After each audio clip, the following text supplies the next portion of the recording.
This story begins in the 2010 draft, where 20-year-old Paul George was selected 10th overall by the Indiana Pacers. The franchise had been nothing but 30-win seasons prior to the pick, so the team was looking for a piece to help them get back on track. George's rookie season saw him average 8 points a game off the bench for a Pacers group that snuck into the playoffs as the 8th seed. His best performance came towards the end of the season against the Washington Wizards, where he dropped 23 in a win. He shot 5 of 6 from downtown on 60% from the field. It was clear that while being unpolished, George had the potential to become lethal on the offensive end. His defense wasn't half bad either. The Rook averaged 1 steal per game, and his perimeter defense was promising. These numbers earned him a second-team All-Rookie appearance. Not bad for the 10th pick. The focus wasn't on number 24 though, rather was on MVP Derrick Rose and the Chicago Bulls as the postseason arrived. The expectations weren't high for the blue and gold as they lost in 5 to the number 1 seeded Bulls. When taking a closer look at the series, 3 out of the 4 losses were within 6 points. An expected but disappointing finish, and the Pacers marched into the 2011 offseason with urgency. They drafted and then traded Kawhi Leonard for point guard George Hill. They dealt Kawhi because he was viewed as a long-term project, and the Pacers believed Hill would help them win quicker. As we all know, this ended up being a disaster for Indiana. Leonard would evolve into a superstar for the Spurs, a massive loss for a player who could have been the second piece alongside George.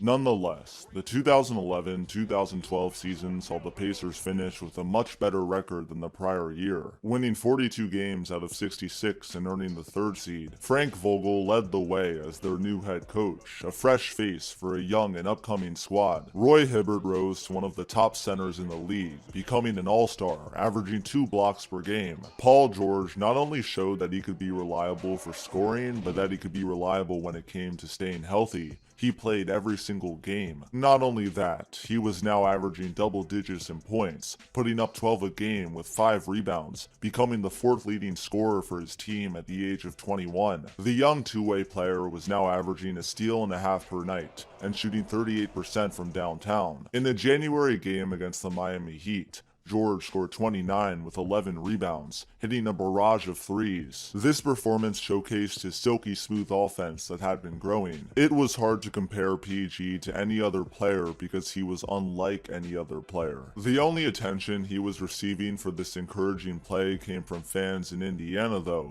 so the 2012 playoffs could be an opportunity to show his skills to a national audience. First up came the Orlando Magic, led by superstar center Dwight Howard. The Magic were going through a fair share of locker room issues, with Howard's trade request lingering over the team like a heavy rain cloud. The Pacers took advantage of this disoriented squad and beat them in 5, an expected and satisfying victory for the group. This series win also marked the first time Indiana made it to the second round since 2005, and the Miami Heat were up next. What many forget about the 2012 Eastern Conference semifinals is that the Pacers jumped out to a 2-1 lead. That's right. After dropping Game 1, Indiana narrowly won Game 2 and crushed Miami in Game 3. Paul George took a back seat as Danny Granger and George Hill led the way, 2 veteran players with a tough mentality. Game 4 was a chance to ice the series, but LeBron said no thank you and dropped 40 points and 18 rebounds to win. This incredible performance by LBJ all but stunned the Pacers. They lost the next 2 to drop the series in 6. A tough outcome, but Indiana had completely overachieved by even going up 2-1 in the first place. The team had finally become relevant once again in the Eastern Conference, and with Hibbert and George set to continue improving,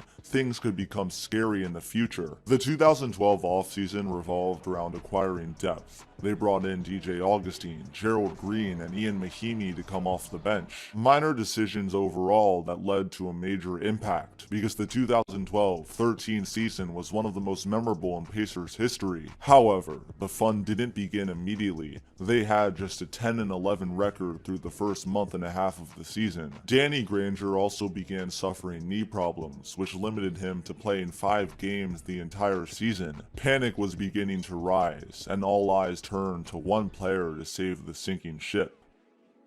Paul George took a huge leap and became a 17-point scorer as the Pacers started racking up wins. Indiana won 22 out of the next 31 games after beginning 10-11, with PG shouldering the offense. Every time you tuned into a Pacers game, you'd see George's fiery athleticism, incredible dunking ability, and elite perimeter defense. Last year, he was 4th on the team in scoring. This year, he was number 1. This success landed him the Most Improved Player award, a worthy achievement for the young stud. A huge reason for the Pacers' success was their top-of-the-line defense, with Roy Hibbert manning the middle, averaging 2.5 blocks per game. NBA retrospection doesn't view Hibbert kindly, but what many forget is that he was dangerous defensively. David West also averaged 17 a game as the starting power forward, creating a mini big three between George, West, and Hibbert. Not the most intimidating group of players, but the Pacers certainly had a well-constructed team. Elite rim protection, solid scoring down low, great perimeter defense, and a booming offense led by a budding superstar in Paul George.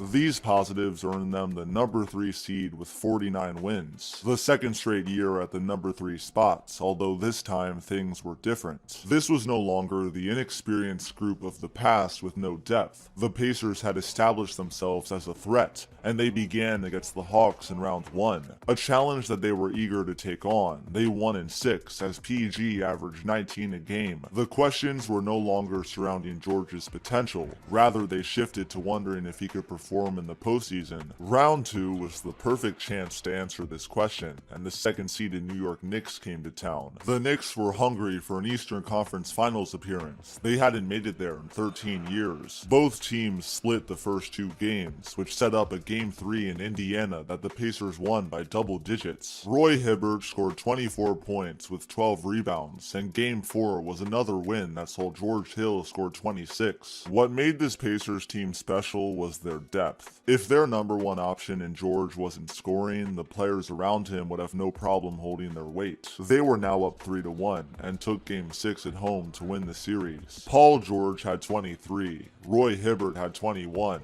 and Lance Stevenson put up 25. An all-around effort that was a clear representation of what this Pacers team was all about. They played together as one, and now they were set to face a familiar foe in the Eastern Conference Finals, the Miami Heat.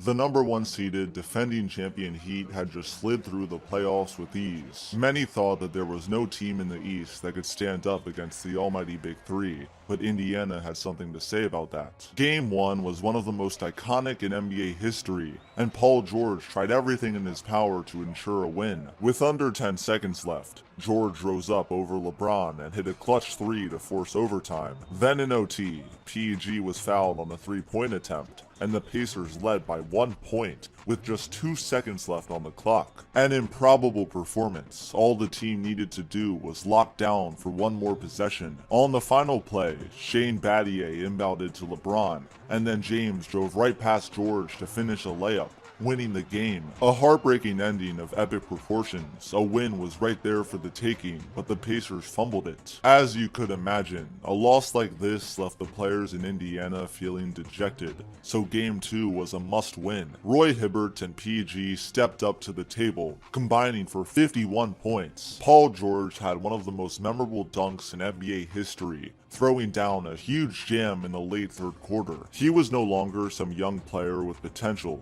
No, George had begun his evolution into a superstar. A career-defining moment, a dunk that showed the world that the Indiana Pacers were no team to be messed with. In fitting fashion, they won this game by 4. Not only was the series tied, but Game 1 could have very well been an Indiana win as well. So many believed there was fear rising in Miami. That wasn't exactly the case. The Heat destroyed the Pacers by 18 points in Game 3, as PG was held to just 3 of 10 shooting. There were now 2 roads the Pacers could go down. They could either fizzle out with a Game 4 loss, or keep building momentum in a Game 4 win. They chose the latter, winning Game 4 and closing out on a 16-6 run. Once again, the depth of Indiana shined. George only scored 12 points, but it didn't matter. His teammates backed him up. The Heat won Game 5 with ease to take a 3-2 lead, and Indiana had their backs against the wall heading into a do-or-die Game 6. Paul George and Roy Hibbert stepped up, combining for 52 and saving their season with a 14-point W at home. The Indiana Pacers were now one game away from reaching the NBA Finals. Just 3 years prior, they were in a constant cycle of mediocrity, with a dark future ahead that had many question marks. Now, they had a budding superstar in Paul George, a Defensive Player of the Year candidate in Roy Hibbert, with an excellent bench surrounding them. Unfortunately, Game 7 did not go in the Pacers' favor. They lost their lead in the early second quarter and never got it back. The Miami Heat had beaten them and advanced to the finals for the third straight year. The outcome wasn't what they wanted, but Indiana played inspiring basketball, a sign of hopefully positive things to come.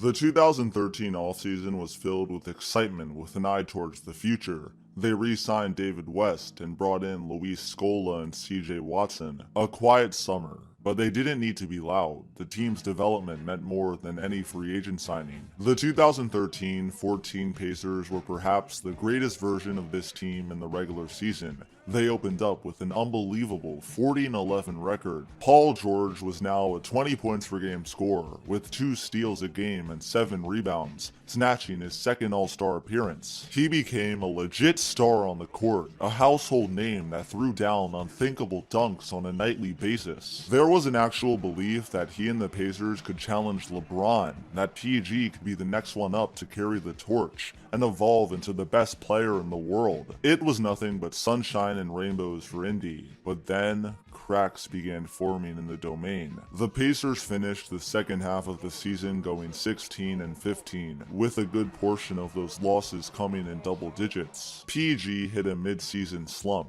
and Roy Hibbert went from a top 5 center to one of the worst in the game. Trading Danny Granger for Evan Turner and Lavoy Allen didn't help much either. Granger was the leader of the team, a veteran presence that George relied on for advice. This trade would prove to not only be a big loss on the court, but a big loss in the locker room. Still, despite these poor decisions, a 56-win season is a massive success for any team, and the 2014 playoffs could be a chance at redemption for Indiana. Redemption was expected, but what took place was anything but that. The Pacers struggled mightily versus the 8-seeded Hawks in round 1, going down 3-2 at one point. George eventually got it together, scoring 24 and 30 in Games 6 and 7 to escape NBA infamy. The reason this series was as tight as it was simply because the Pacers' best players disappeared. Roy Hibbert averaged 5 points and 3 rebounds in 22 minutes a game, a disastrous performance. Paul George was unimpressive throughout this series as well. In a time where PG was supposed to lift his team to new heights, he fell under the pressure. Luckily for Indiana,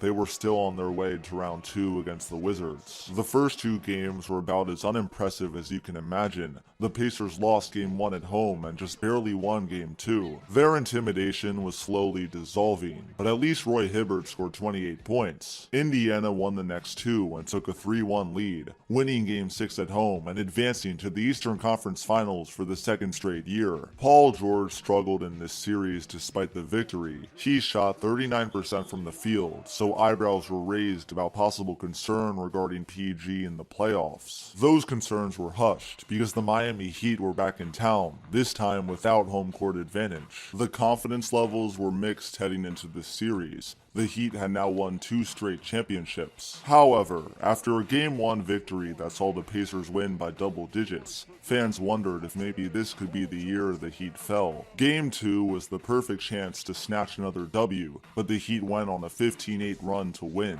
Lance Stevenson had the best performance on the team with 25, yet no one else stepped up. Paul George was a no-show, only scoring 14 points. Had he played like the star he should have, the Pacers could have easily won and taken a 2-0 lead. Back in Miami, Game 3 was all Ray Allen in the fourth quarter. The Heat closed out on a 21-8 run. The Heat weren't messing around anymore. They took Game 4 in blowout fashion, as the stars for Indiana continued playing lackadaisical. In the snap of a finger, the Pacers went from almost going up 2-0 to now trailing 3-1. In Game 5, PG played incredibly with 37 points, including a clutch dagger that sealed the win for his team. Definitely impressive, but this left many in Indiana questioning Where was this Paul George the entire series? Only a handful of teams have ever overcome a 3-1 deficit, and the Pacers were unable to add their name to the list as they lost Game 6 by 25. By far the most frustrating exit in the Paul George era to that point. With how promising they played the year before, fans hoped and expected for more. What unfolded was a rocky playoff run, which was highlighted by poor performances by their best players, and it ended in defeat. Still, the future was bright. Paul George was just 23 years old, and the pieces around him looked like their best days were still in front of them. The summer of 2014 saw Paul George play for Team USA, and in his